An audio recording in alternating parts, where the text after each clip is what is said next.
আমি তো আমাদের স্কুলে এসে পৌঁছেছি। আমি স্কুলে এসে প্রথমেই ঢুকে কার ছবি তুলেছি কে বলতে পারবে? পিছন থেকে প্রথমেই ঢুকে আমি কার ছবি তুলেছি? প্রথমেই ঢুকে আমি এই স্কুল যার নামে তার মূর্তি দাঁড়িয়ে আছে স্কুলের সামনে, আমি তার ছবি তুলেছি। তার নামে স্কুল স্বামী বিবেকানন্দ। স্বামী বিবেকানন্দ আমাদের জাতিকে তিনি কিন্তু সেইভাবে করে দিয়েছেন। আজকে তার কি? আজ তার প্রয়াণ দিবস। আজ স্বামী বিবেকানন্দের প্রয়াণ দিবস। মেদিনীপুর এটা সশস্ত্র বিপ্লবের একটা খুব বড় জায়গা, তাই তো? সশস্ত্র বিপ্লবের কার নাম জানো তোমরা? কার নাম জানো মেদিনীপুরে? একজনের নাম বলো, কার নাম? শহীদ ক্ষুদিরাম বসু।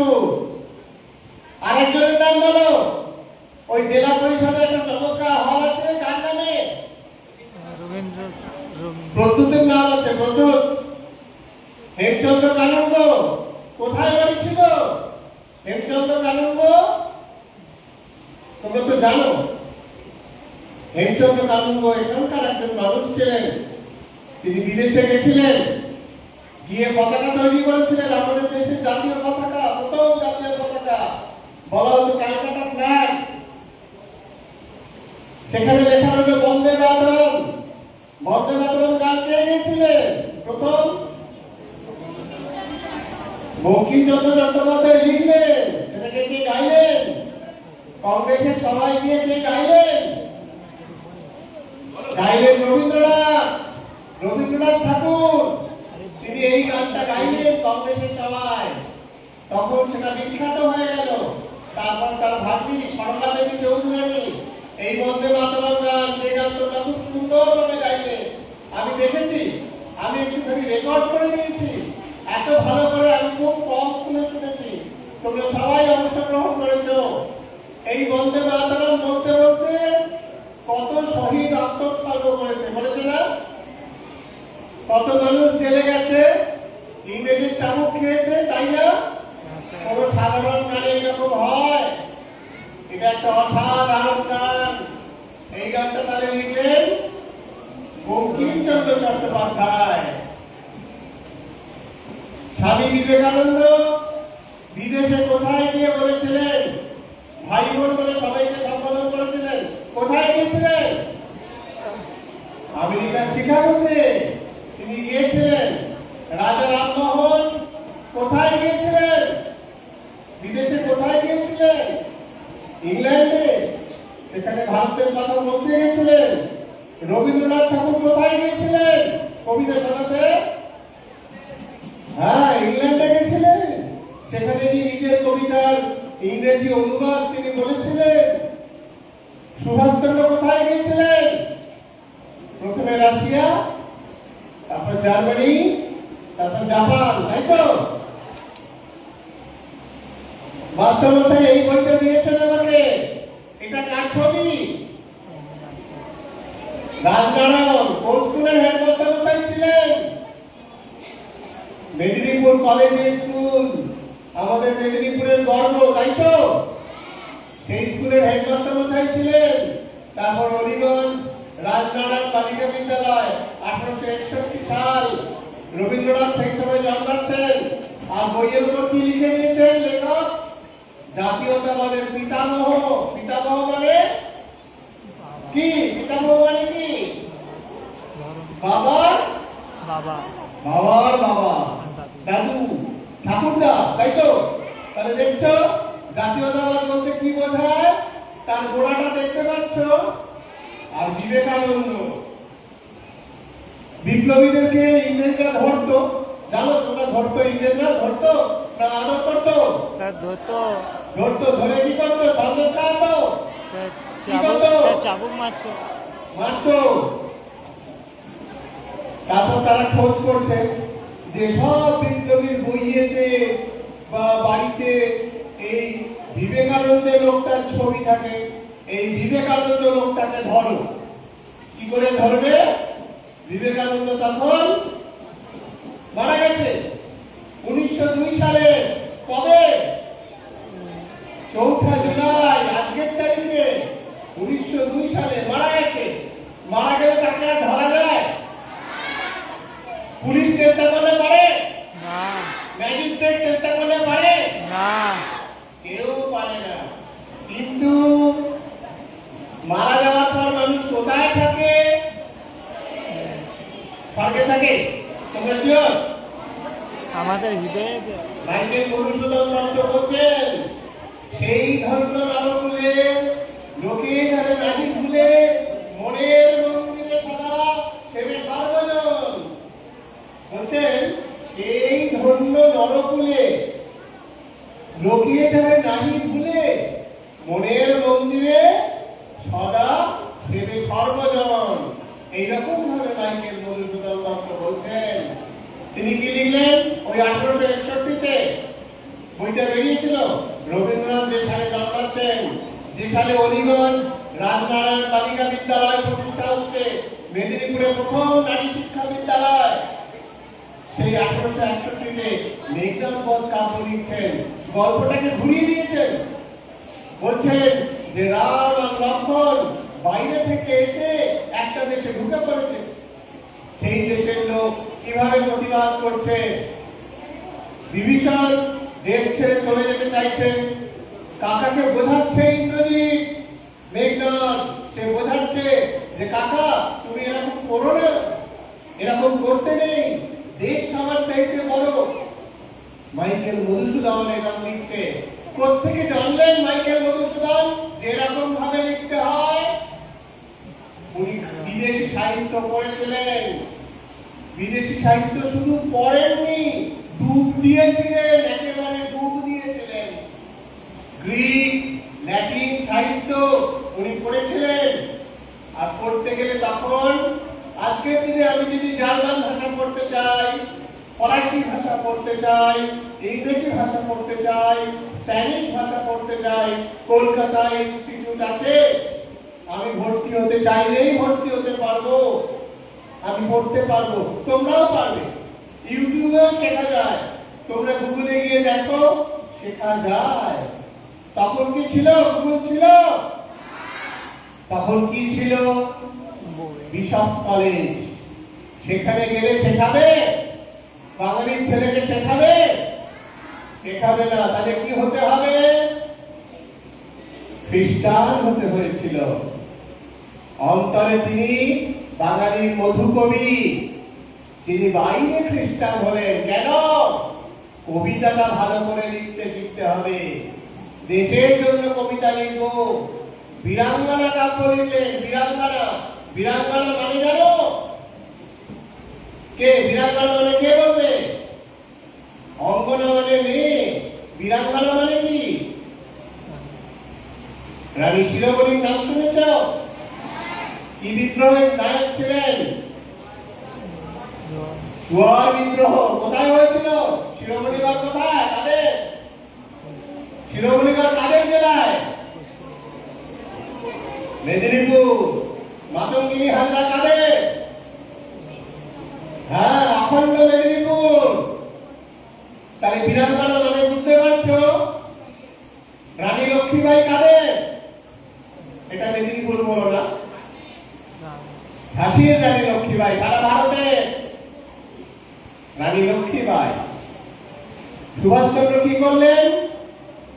আজাদ হিন্দ বাহিনী করেছিলেন। সেই আজাদ হিন্দ বাহিনীতে মেয়েদের কোনো বাহিনী ছিল? সেই বাহিনীর নাম কি ছিল? ঝাঁসি কি রানী বাহিনী। ঝাঁসি কি রানী বাহিনী এর নাম ছিল। তো ওই যে বীরাঙ্গনা, এই স্বপ্নটা দেখিয়ে দিয়েছিলেন মাইকেল মধুসূদন দত্ত। কোথা থেকে শিখলেন? পাশ্চাত্যের কাব্য সাহিত্য থেকে শিখলেন। আমাদের বঙ্কিমচন্দ্র একটার পর একটা উপন্যাস লিখছেন। কপালকুণ্ডলা, তার পরিচ্ছেদে পরিচ্ছেদে প্রথমে ইংরেজি কাব্য, ইংরেজি কবিতা থেকে লাইন দিচ্ছেন, ইংরেজি থেকে কোটেশন। কেন দিচ্ছেন? সেখান থেকে উৎসাহ পাচ্ছেন, পুষ্টি পাচ্ছেন। তাহলে জাতীয়তাবাদ কোথায়?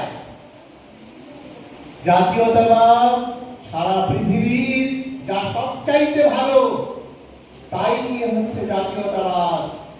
আমাদের জাতির জনক কে? মহাত্মা গান্ধী। তিনি কি ছিলেন? ব্যারিস্টার ছিলেন, ব্যারিস্টার। আমাদের শ্যামাপ্রসাদ মুখোপাধ্যায় ব্যারিস্টার ছিলেন। আমাদের দেশবন্ধু চিত্তরঞ্জন দাস ব্যারিস্টার ছিলেন। মহাত্মা গান্ধীও ব্যারিস্টার ছিলেন। মহাত্মা গান্ধীকে যে পোশাকে আমরা চিনি, সেই পোশাকটা কি ব্যারিস্টারের পোশাক? কিসের পোশাক? ভারতীয় সাধু সন্ন্যাসী, গরিব মানুষের পোশাক, তাই তো? তো তিনি ভারতে আসার আগে কোথায় ছিলেন? হ্যাঁ, বাহ, ওর জন্য একটা হাততালি।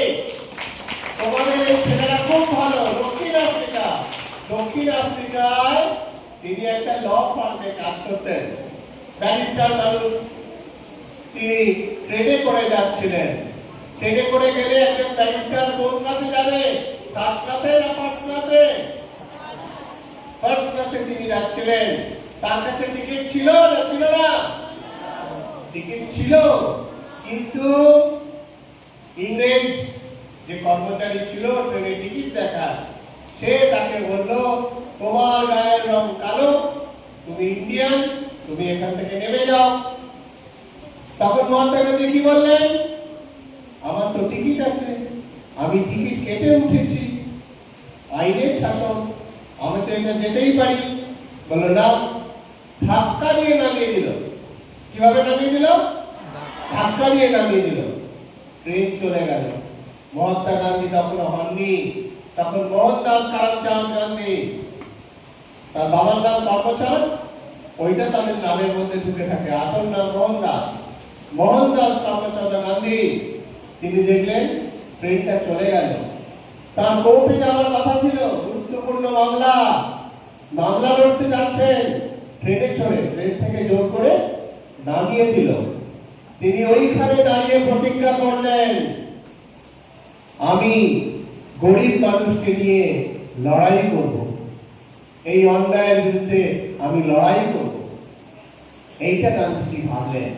তাহলে গান্ধীজি হয়ে উঠলেন ভারতের বাইরে। আমাদের আরেকজন ছিলেন মানবেন্দ্রনাথ রায়। তোমরা নাম শুনেছ? মানবেন্দ্রনাথ রায়। তিনিও বিদেশের মাটিতে নিজেকে তৈরি করেছিলেন। আমাদের দেশের সাথে বিদেশের কোনো তফাৎ নেই। আমি বারবার উদাহরণ দিয়ে দেখালাম। রাজা রামমোহন, বিবেকানন্দ, রবীন্দ্রনাথ, মহাত্মা গান্ধী, সকলে। আর একজনের কথা বলবো, ঋষি অরবিন্দ। ঋষি অরবিন্দের নামে পার্ক কোথায় আছে? মেদিনীপুরে আছে ঋষি অরবিন্দের নামে পার্ক। এই মানুষটা কে ছিলেন ঋষি অরবিন্দের? জানো? মায়ের বাবা, মাতামহ। কি ছিলেন? মাতামহ। তো সেই ঋষি অরবিন্দ তিনিও কিন্তু বিলেতেই পড়াশোনা করেছিলেন। ফলে আমাদের দেশের সঙ্গে বিদেশের কোনো সংঘর্ষ নেই। আর জাতীয়তাবাদ ধারণাটাও আমরা পেয়েছি বিদেশ থেকে। এটা কোনো খারাপ ধারণা নয়, কিন্তু আমার জাতীয়তাবাদ সে যেন পাকিস্তানকে ঘেন্না করতে না শেখায়, বাংলাদেশকে দূরে ঠেলতে না শেখায়, শ্রীলঙ্কাকে দূরে না ঠেলতে শেখায়, নেপালকে যেন বন্ধু ভাবে, সবাইকে বন্ধু ভাবে। কি বলেছিল আমাদের দেশ যখন স্বাধীন হয়েছিল? বলেছিল পঞ্চশীল নীতিতে বিশ্বাস করি। পঞ্চশীল বুদ্ধের ভাবনাকে নিয়েছিল। বুদ্ধের ভাবনা যে সবাইকে ভালোবাসতে হবে, সবারে বাসরে ভালো, নইলে মনের কালো বুঝবে না রে। আমাদের দেশটা যে চলে, দেশের আইন যে চলে, কি কিসের উপর দিয়ে চলে, কোন বইয়ের উপর নির্ভর করে? কোন বই? সংবিধান। যে বলেছে ওর জন্য হাততালি। এই সংবিধান তৈরিতে শ্যামাপ্রসাদের অবদান ছিল। শ্যামাপ্রসাদ একজন লক্ষ প্রতিষ্ঠ ব্যারিস্টার। তার বাবা ছিলেন একজন বিচারক। বাড়িতে আইনের বিরাট পরিবেশ ছিল। আমি তাদের বাড়িতে গিয়েছি, তোমরা যাবে? তাদের বাড়ি আছে, এখনো আছে ভবানীপুরে। সেই বাড়িতে অনেক মানুষ, তারা বিচারপতি হয়েছে। আমি দেখেছি চিত্ততোষ মুখোপাধ্যায়, কাছ থেকে দেখেছি। তোমরা যেমন আমায় দেখছো, আমি সেরকম ভাবে দেখেছি চিত্ততোষ মুখোপাধ্যায়, আমি দেখেছি। তো তিনি আমাদের সংবিধান তৈরি, সংবিধান কে লিখেছিল? সংবিধান কে লিখেছিল? হ্যাঁ, বলো বলো।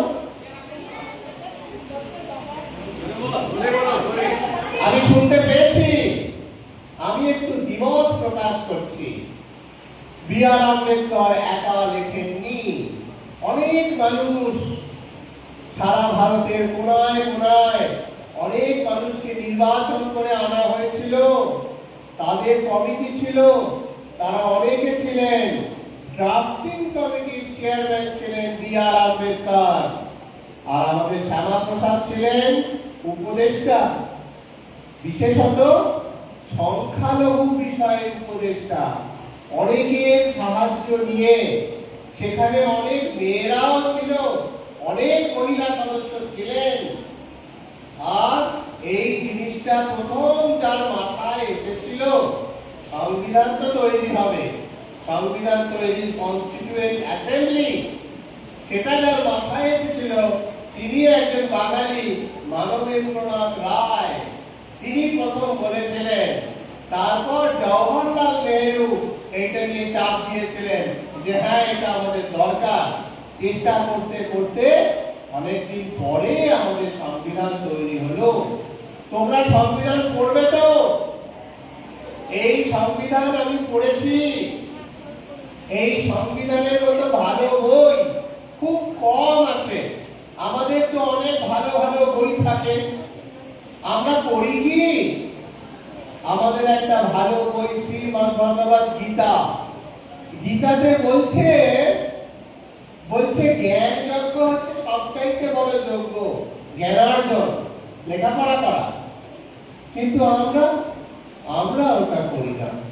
আমরা ওটা বাদ দিয়ে আমরা মুখস্থ করি। মুখস্থ, পরীক্ষার হলে গেলাম, মুখস্থ করলাম, নম্বর পেলাম, বই বন্ধ, সব ভুলে গেলাম। তোমরা কি এরকম হবে? তোমরা প্রত্যেক দিন স্কুলে আসবে, প্রত্যেক দিন। যেদিনই স্কুল খোলা থাকবে স্কুলে আসবে, কোনো কারণে ছুটি করবে না। খাওয়ার আগে সাবান দিয়ে হাত ধোবে, তাহলে পেট খারাপ করবে না। ডক্টর বিধান রায় বলেছেন যে যদি পেট সুস্থ থাকে, পেট খারাপ না হয়, তাহলে একটা মানুষের আয়ু অনেক বেড়ে যায়, কর্মক্ষমতা অনেক বেড়ে যায়। একটু সাবান খরচা করো, একটু সময় খরচা করো, তোমার শরীর ভালো থাকবে। আর কি, এই যে আমাদের মেদিনীপুরেও আমি দেখেছি হিন্দুও আছে, মুসলমানও আছে। মুসলমানরা কি আলাদা? আলাদা নয়। আমাদের রাষ্ট্রপতিদের মধ্যে কেউ মুসলমান ছিলেন? কি নাম বলো, নাম বলো। ইয়েস, মৌলানা, হ্যাঁ ছিলেন। আরেকজন প্রথম শিক্ষামন্ত্রী ছিলেন, তিনিও আরেক আজাদ, মৌলানা আবুল কালাম আজাদ।